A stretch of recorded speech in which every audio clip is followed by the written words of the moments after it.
हरगोविंद जी, आपका बहुत बहुत स्वागत करूंगा और आचार्य प्रमोद जी और मोहम्मद अकील साहब, आपका भी बहुत बहुत स्वागत करूंगा।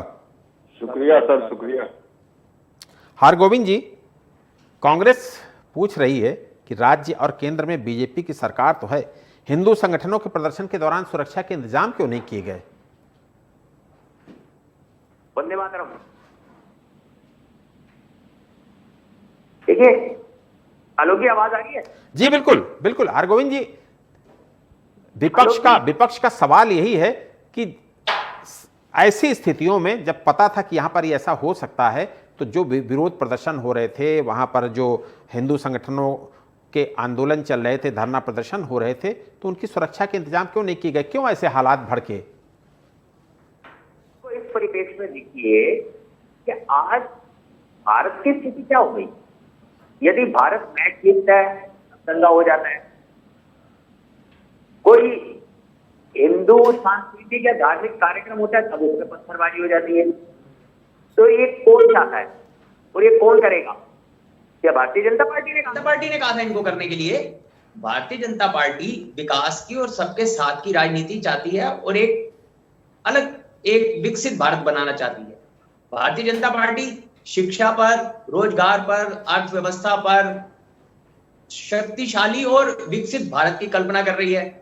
लेकिन समस्या क्या है ना कि कांग्रेस और कुछ ये विपक्षी दल, जिनकी राजनीति का ऑक्सीजन केवल मात्र दंगों पर आधारित है, तो इनकी तो रोटियां सिकेगी तब जब दंगों की आग लगेगी।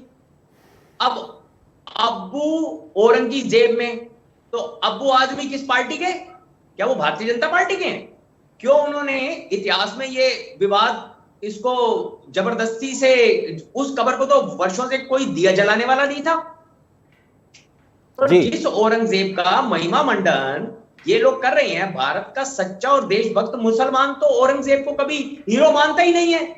यहां तक कि शाहजहां, उन्होंने भी औरंगजेब को सनातन की तारीफ करते हुए ही, जब शाहजहां को औरंगजेब ने आगरा के किले में कैद किया था और 2 रोटी और आधी सुराही पानी देता था, तो शाहजहां ने कहा कि बेटा गर्मी आ गई, पानी बढ़ा दो। तो उसने कहा इतने पानी में जिंदा रहना सीखो।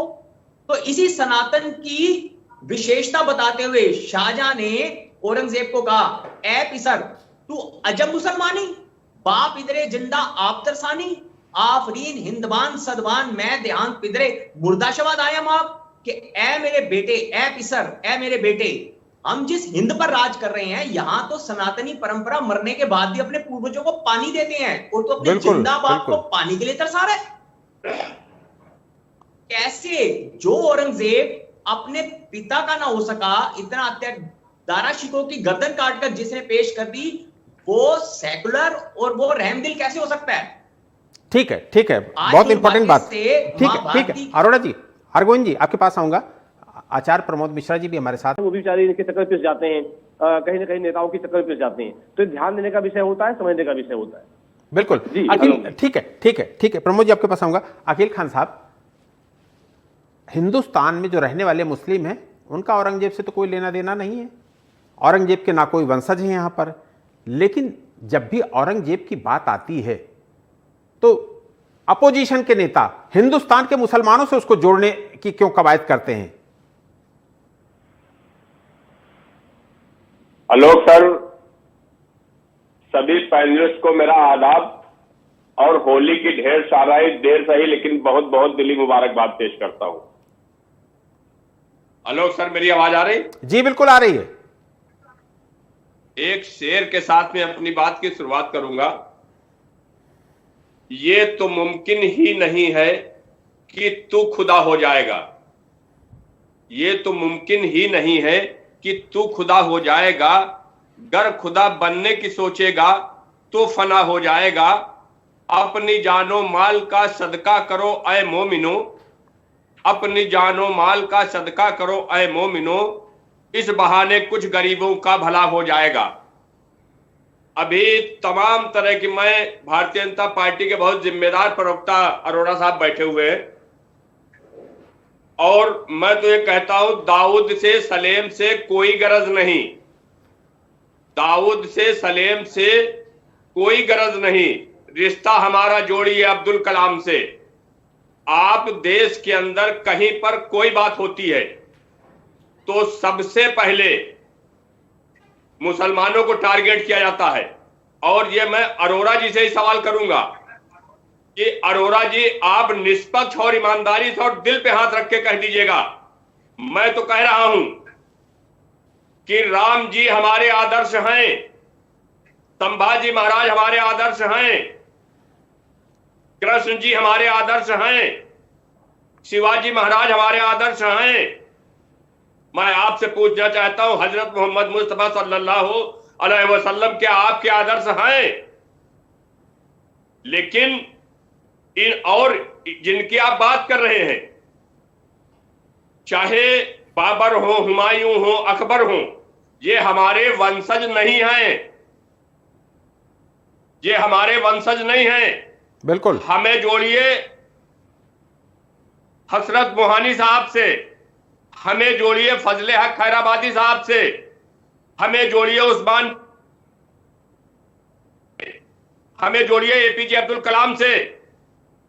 और जिस तरीके की बात है, और मैं भारतीय जनता पार्टी के बड़े विद्वान प्रवक्ता बैठे हुए हैं, मैं देश का एक भी मुसलमान आप कहीं पर दिखा दिए किसी के घर में जो औरंगजेब की तस्वीर लगाए हो। औरंगजेब हमारे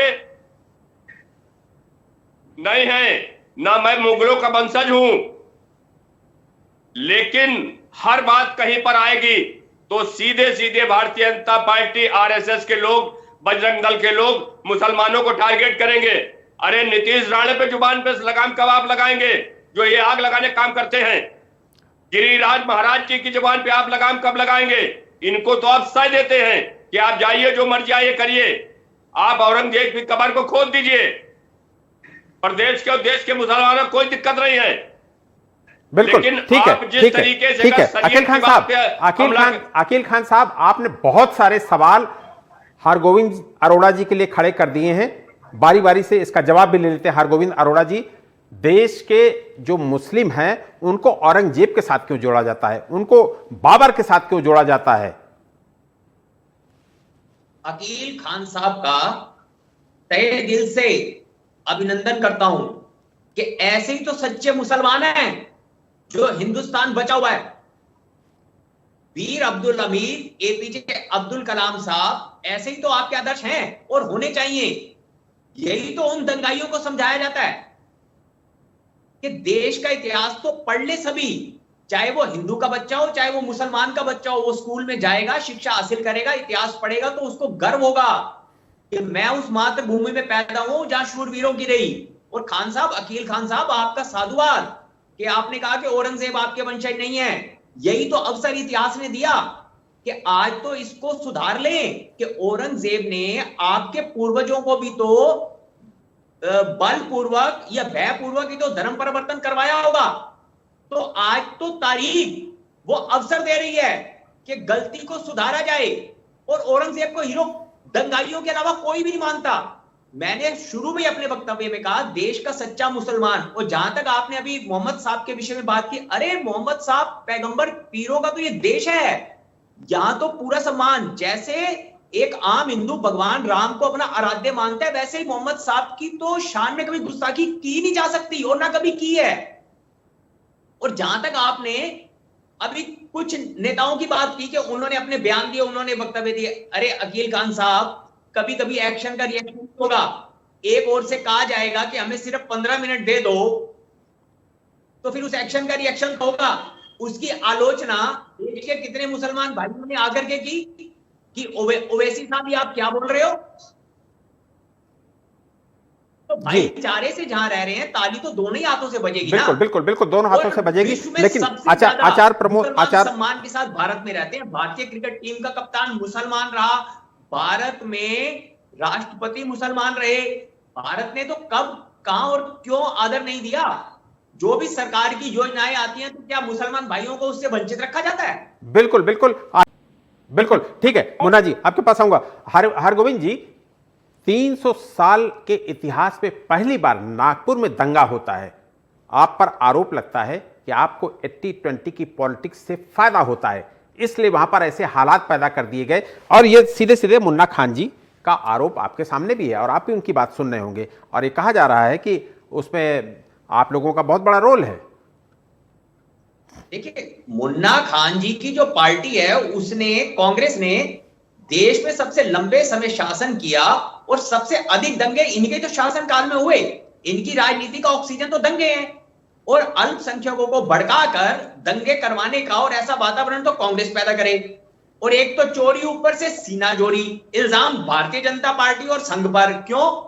क्या भारतीय जनता पार्टी देश में अशांति चाहेगी? जबकि प्रदेश में और केंद्र में भारतीय जनता पार्टी का शासन है। क्या भारतीय जनता पार्टी ने अपने किसी योजना में, अपने विकास कार्यों में कभी हिंदू और मुसलमान में भेदभाव किया? किसी नागरिक में भेदभाव किया? एक शांत वातावरण देश में पिछले 12 वर्षों से बेहतरीन वातावरण है, ना आतंकवाद है, ना नक्सलवाद है, ना भ्रष्टाचार है। तो ये कांग्रेस से बर्दाश्त नहीं हो रहा, करने के लिए इनके पास कोई काम नहीं, तो ये लोगों को भड़काकर, चंद लोगों को भड़काकर और पूरी मुस्लिम कौम को ये बदनाम कर रहे हैं। तो मेरा मुस्लिम भाइयों से भी निवेदन है कि वो खुलकर कांग्रेस के विरोध में आए ना। इतने साल से इन्होंने इनका तुष्टीकरण किया, तो इनको क्या दिया? इनको तमगा दिया दंगाइयों का, और फिर वो क्या इस कांग्रेस का साथ देंगे? बिल्कुल ठीक है, मुन्ना खान साहब, आप ठीक है, ठीक है, हरगोविंद जी, ठीक है, हरगोविंद जी आपके पास आऊंगा। तो आप हरगोविंद जी, हरगोविंद जी, ऐसा वातावरण ना फैलाएं। आपकी बात कंप्लीट हो गई, समझ भी लिया होगा मुन्ना जी ने।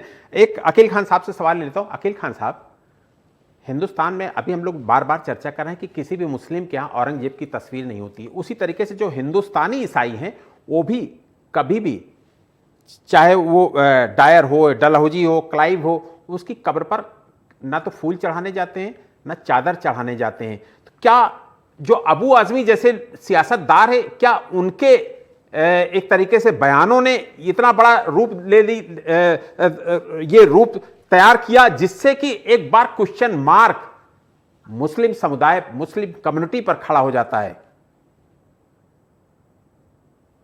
आलोक सर, एक बात ये आप बताइए, ये इतिहास लिखने वाले कौन लोग थे? ये इतिहासकार जो हैं, और मैं तो आपके चैनल में बड़ी जिम्मेदारी से एक बात कह सकता हूं, आज इस दुनिया के अंदर न बाबर है, न हुमायूं है, न अकबर है, न औरंगजेब हैं। इनकी चर्चा लोग क्यों करते हैं? इनकी चर्चा लोग क्यों कर रहे हैं? और अगर इतिहास पे आप जाएंगे तो औरंगजेब का इतना इतिहास है, इतना इतिहास है कि फिर वहीं पे अभी भारतीय जनता पार्टी के प्रवक्ता साहब कहेंगे कि लीजिए ये भी अब ये कहने लगे।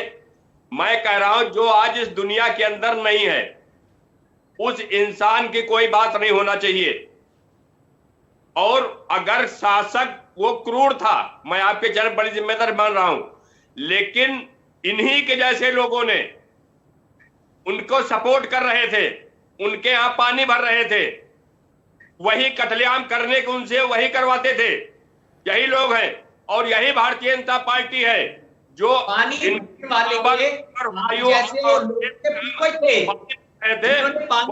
धर्म परिवर्तन कर लिया। आज उन्हें डिप्टी मुख्यमंत्री तमाम किया।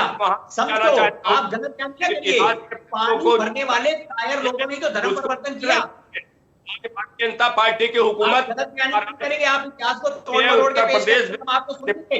अरे वाह भाई साहब, आपने तो 1 मिनट में रंग बदल लिया। चाहिए आज इनको रोजगार की बात करनी चाहिए, आज इनको तालीम की बात करनी चाहिए। इस पे ये बात नहीं करेंगे क्योंकि हिंदू और मुसलमान में पूरी तरीके से लाभ मिलता है। अभी किसकी वहां सरकार है? ये आरएसएस के और हिंदू परिषद के लोग वहां क्यों गए? रखा है लाइन ऑर्डर का। लाइन ऑर्डर अगर कोई खराब करता है तो भारतीय जनता पार्टी के पानी भरने वालों ने ही आज उसको हीरो बनाया है। पानी भरने वालों के वो हीरो था, हमारा तब था ना, वो आज हीरो है। कुछ नहीं बिगड़ेगा, उल्टा ही मुसलमानों को ही टांगा जाएगा। इस वजह से ये मनबढ़ती की बात करते हैं, इस वजह से लाइन ऑर्डर खराब होता है। और ताली एक हाथ से नहीं बजती है। केवल जिन छतों से पत्थर आते हैं ना, वहां से लॉ एंड ऑर्डर खराब होता है। थोड़ा है क्योंकि छत पे आपको कांटा भी नहीं मिलेगा। पत्थर होना ठीक है, ठीक है, ठीक है, ठीक है। वक्त हमें इतने की इजाजत देता है। आप लोगों का शुक्रिया करूंगा, हरगोविंद जी आपका शुक्रिया करूंगा, मुन्ना जी आपका भी बहुत बहुत शुक्रिया करूंगा, आचार्य प्रमोद जी और मोहम्मद अकील खान साहब आपका भी बहुत बहुत शुक्रिया करूंगा। औरंगजेब की सेना के एक हिंदू सिपाही भीमसेन सक्सेना ने अपनी आत्मकथा तारीख दिलकुशा में लिखा है कि औरंगजेब के पास किसी चीज की कमी नहीं थी, फिर भी वो किलों को जीतने के लिए ललायत रहा करता था। कुछ पत्थरों पर अधिकार जमाने की उसकी चाहत इतनी बड़ी थी कि उसके आखिरी दिन भी खुशनुमा नहीं रहे। उसे लग गया था कि पूरे भारत पर शासन करने की इच्छा धूल में मिल गई थी। औरंगजेब का महिमा मंडन करने वालों के लिए ये एक सीख है। शुद्ध सियासत में आज इतना ही। देश और दुनिया की तमाम बड़ी खबरों को देखने के लिए आप बने रहिए TV 27 न्यूज के साथ। नमस्कार।